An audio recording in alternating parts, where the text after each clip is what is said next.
Budget में हुए। बहुत बहुत धन्यवाद। श्री राम अवतार बैरवा।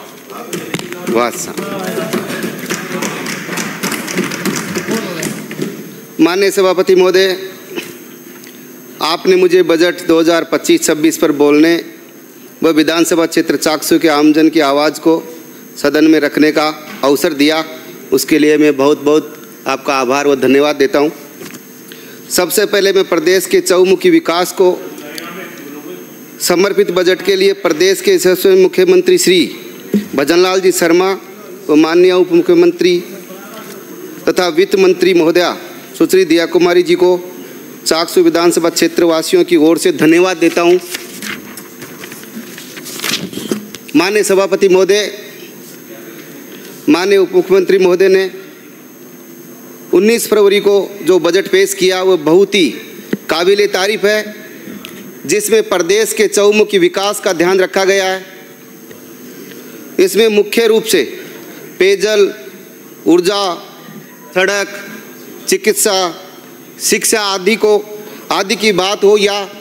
प्रदेश के किसानों की, महिलाओं को, युवाओं को, वर्जनों की बात हो या सभी का समावेश करते हुए सभी वर्गों का विशेष रूप से ध्यान रखा गया है। माननीय सभापति महोदय, इस बजट के माध्यम से राज्य में पहली बार 100 वेटनरी डॉक्टर और 1000 वेटनरी इंस्पेक्टर की भर्ती होगी, जो कि पशुपालन विभाग की अब तक की सबसे बड़ी भर्ती होगी। माननीय सभापति महोदय, मैं कृषि की बात कहूँ,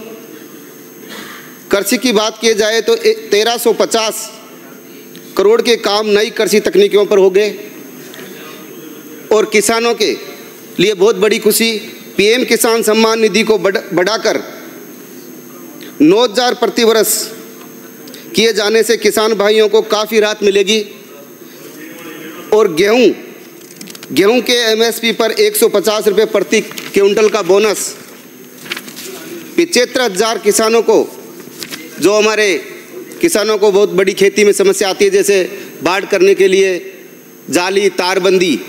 तो हमारे राजस्थान के यशस्वी मुख्यमंत्री भजनलाल जी शर्मा, वो भी एक हमारे किसान पुत्र हैं, तो वो किसानों की भावनाओं को समझते हुए उन्होंने किसानों के लिए 75,000 किसानों को तारबंदी के लिए 325 करोड़ का जो अनुदान और 2,000 किसानों को आधुनिक खेती के लिए poly house, shade net house के लिए 225 करोड़ रुपए की घोषणा की है। माननीय सभापति महोदय, मैं बताना चाहूँगा, ये बजट पिछली सरकार की तरह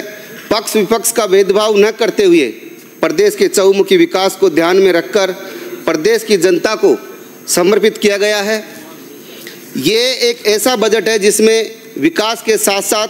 प्रकृति का भी विशेष ध्यान रखा गया है, जिसमें प्रकृति के संरक्षण के लिए पहली बार हरित बजट प्रस्तुत किया गया है। इसके तहत 27,854 करोड़ रुपए का प्रावधान रखा गया। माननीय प्रधानमंत्री जी द्वारा प्रारंभ किए गए अभियान एक पेड़ माँ के नाम से प्रेरणा लेकर प्रदेश में इसी वर्ष 7 करोड़ से अधिक वृक्षारोपण किया गया है एवं इसी दिशा में आगे बढ़ते हुए हरित राजस्थान की संकल्पना के साथ आगामी वर्ष हेतु इस बजट में मिशन हरियालो राजस्थान के अंतर्गत 10 करोड़ पौधे लगाने की घोषणा की गई है। मैं धन्यवाद देना चाहूँगा माननीय सभापति महोदय, क्योंकि देश के यशस्वी प्रधानमंत्री जो एक पेड़ माँ के नाम जो अभियान चलाया गया,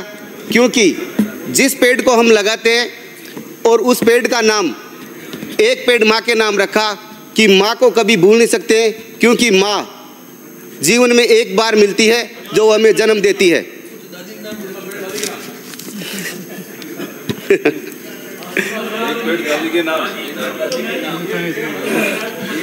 माननीय सभापति महोदय, मैं आपसे विनम्र अनुरोध करता हूं कि आज की सदन की कार्रवाई 1 घंटे के लिए बढ़ाई जाए। सदन की कार्रवाई 1 घंटे के लिए बढ़ाई जाती है। माननीय सभापति महोदय, हरित ऊर्जा के क्षेत्र में अक्षय ऊर्जा के उत्पादन हेतु सतत वृद्धि को ध्यान में रखते हुए सोलर दीदी के रूप में आगामी वर्ष 25,000 महिलाओं को सौर उपकरणों एवं अक्षय ऊर्जा के लिए प्रशिक्षित किया जाएगा, जो हरित ऊर्जा के साथ साथ महिलाओं को आत्मनिर्भर होने में भी सहायक सिद्ध होगा। माननीय सभापति महोदय, मैं धन्यवाद देना चाहूँगा माननीय मुख्यमंत्री महोदय जी को एवं वित्त मंत्री महोदय को, जिन्होंने राजस्थान बजट 2025-26 में चाकसू विधानसभा क्षेत्र को भी कई सौगातें दी है। रोडों के लिए 70 करोड़, कम से कम 70 करोड़ रुपए का बजट, और चाकसू विधानसभा क्षेत्र के कोटखावदा में कन्या महाविद्यालय, खेड़ापति बालाजी भोमे जी मंदिर के लिए जीर्णोद्वार के लिए बजट घोषणा, चाकसू में अतिरिक्त जिला एवं सेशन न्यायालय की स्थापना, चंदलाई बांध के लिए दोनों तरफ कंक्रीट वाल निर्माण के लिए बजट घोषणा। उक्त विकास कार्यों के लिए मैं माननीय मुख्यमंत्री महोदय एवं साथ ही माननीय वित्त मंत्री महोदय को आभार प्रकट करते हुए और धन्यवाद देता हूं। चुनावी वादे उनके पूरे नहीं होते जिनके नेक इरादे नहीं होते, अपना नेक इरादा है, सर्वगुण विकास का वादा है। माननीय सभापति महोदय, अब मैं बजट भाषण में विकास को प्राथमिकता देते हुए मेरे विधानसभा क्षेत्र चाकसू के आमजन की विभिन्न समस्याओं एवं मांगों को दृष्टिगत रखते हुए माननीय वित्त मंत्री महोदय से निम्न मांगों को बजट एवं मुख्यमंत्री महोदय से निवेदन करता हूं कि विधानसभा क्षेत्र चाकसू के उपखंड माधोराजपुरा में शिक्षा की दृष्टि को देखते हुए वह एक भी राजकीय महाविद्यालय नहीं है, तो एक महाविद्यालय माधोराजपुरा में खोलने हेतु मैं आपसे अनुरोध करता हूं। दूसरी मांग मेरी एक, सीतापुरा से चाकसू तक निरंतर औद्योगिक क्षेत्र विकसित होने के कारण लोगों की नियमित आवाजाही को ध्यान में रखते हुए अम्माबाड़ी से सीतापुरा मेट्रो के द्वितीय फेज को विस्तार देते हुए मेट्रो को चाकसू तक संचालित किए जाने की मैं कार्य योजना बनाने का अनुरोध करता हूं, क्योंकि सीतापुरा और चाकसू में कोई ज़्यादा दूरी नहीं है, चाकसू और जयपुर में कोई दूरी नहीं है, इसलिए मेट्रो को चाकसू तक पहुंचाने का मैं आपसे अनुरोध करता हूं। कोटखावदा उपखंड कार्यालय खोलने जाने के लिए आवश्यक बजट स्वीकृत हेतु मैं आपसे आपके माध्यम से अनुरोध करता हूं। माननीय सभापति महोदय, आपने मुझे बजट 2025-26 बोलने का और विधानसभा क्षेत्र चाकसू की जनता की ओर से अपनी बात रखने का मौका दिया, उसके लिए मैं आपका बहुत बहुत आभार, बहुत बहुत धन्यवाद। जय हिंद, जय भारत।